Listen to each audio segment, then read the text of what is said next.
Youth Tamil நேயர்களுக்கு அன்பு வணக்கம். இன்னைக்கு நம்மளோட சிறப்பு நேர்காணலுக்கு வந்திருக்காங்க பிரபல director Nandavanam Nandakumar, short form NNK.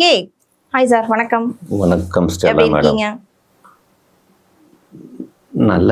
நல்லா இல்ல பார்த்தாலே தெரியுது, உங்களை பார்த்தாலே. சார், ஒரு என்ன சொல்றது, இப்போ 2026 எலெக்ஷன் டேட்லாம் குடிச்சிட்டாங்க. எல்லா கட்சிக்காரங்களும் வந்துட்டு தேர்தல் அறிக்கையை கொடுத்துட்டு இருக்காங்க.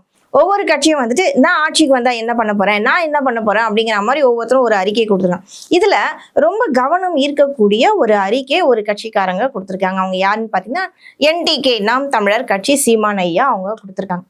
அவங்க சொல்ல வந்திருக்க விஷயம் வந்து பாத்தீங்கன்னா ஓகே, நான் உங்களுக்கு சொல்றேன், நீங்க உங்களுக்கு பார்த்து சொல்லிங்க.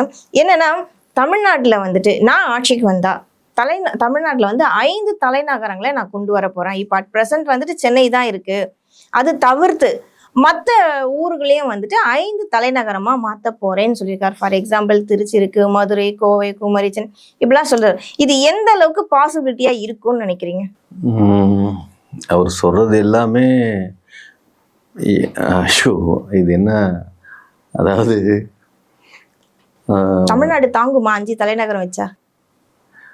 தாங்குமான்னா அவர் சொல்றாரு, நாம நம்பணும். ஏன்னா ஆமோடு போட்டு ஓட்டின கதையெல்லாம் நம்ம கேட்டிருக்கோம் இல்லையா?